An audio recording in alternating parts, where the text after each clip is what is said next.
Thank you so much for tuning in to my channel. My name is Sarah.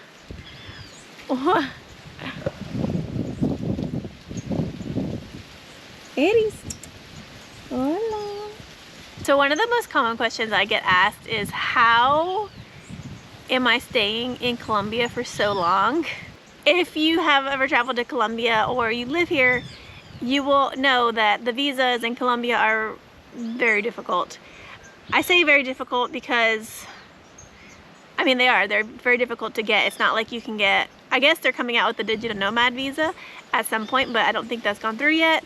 And then they keep changing the visa rules. I was told they're going to be changing them again soon. I have no idea what. All I know is that if you come here on a tourist visa, the longest that you can stay in the country is 6 months out of a 1-year period. Is what a lot of people do is they come in July, August, stay 3 months, extend their visa, stay another 3 months, and then in January it resets, the year resets. At that point, I think most people leave for a couple days or go on a little vacation, come back, and then you can start the whole 6-month process again. That leaves you with the problem of in July or August again, depending on when you came, that's your 6 months for the year. You can spend one full cumulative year, however, but that 1 year is done when your year is done, when you get a year, even if like you do the system however you want to do it. So it is easier, especially if you want to live in a country, to get a visa. So for the past year, I've been here on a student visa. My student visa expired in August, which is why I had to go to the US. I actually went to the US twice because I thought I could come back and reset it by talking to immigration, and I had 2 weeks left on my visa and they said no. So I came back for 2 weeks and left. Because when I left the country, I asked the immigration if it would be okay to come back on a student visa versus the remainder of my visa. He said yes. That's also something else in immigration. They will tell you different stories. However, when I came back, the guy said no. He said you have to leave before your visa expires or you're illegal. Not illegal, but I would be overstaying my visa. So I didn't want to overstay my visa because then you have to pay a fine. And yes, it is expensive. I did that in 2018 when I came for the first time, and I learned my lesson. So I left.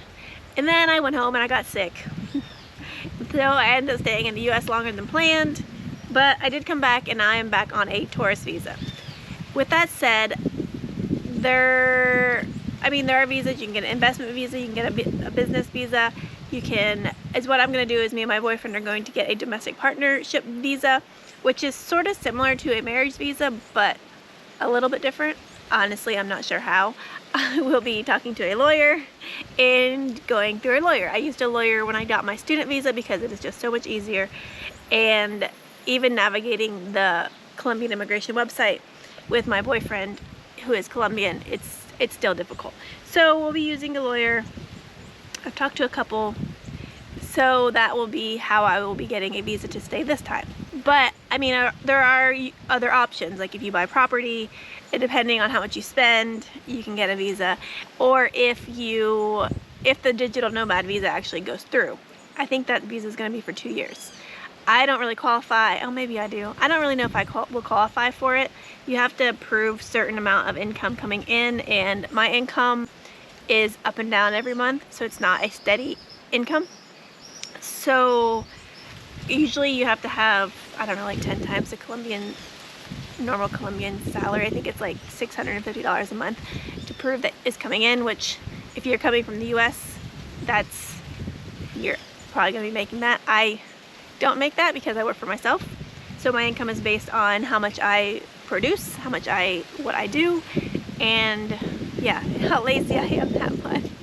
I basically just make enough all I need. I don't go above and beyond like I used to, which would be a whole different video, because that is just, I have no desire to participate in that rat race any longer. So yeah, so that is how I will be staying here. We will be doing the other visa, the domestic partnership visa.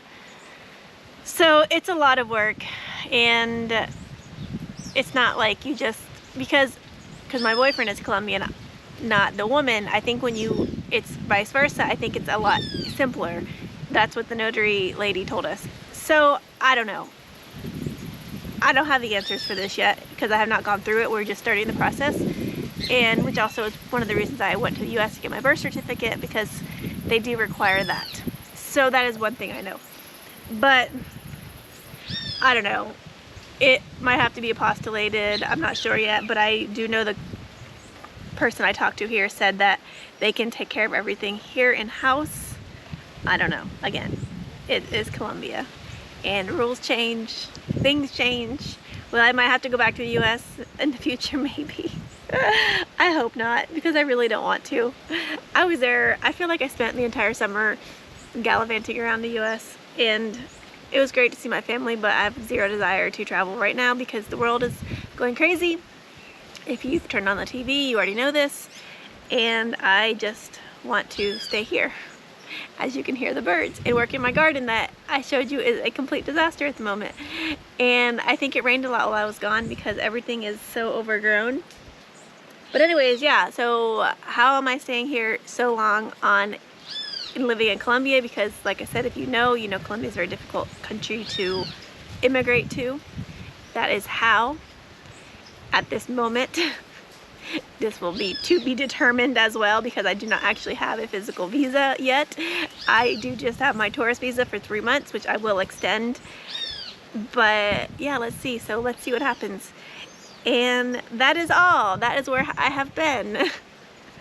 Hopefully I have a more useful video coming up. So thank you so much for tuning in. Don't forget to subscribe, and I will see y'all soon. Bye.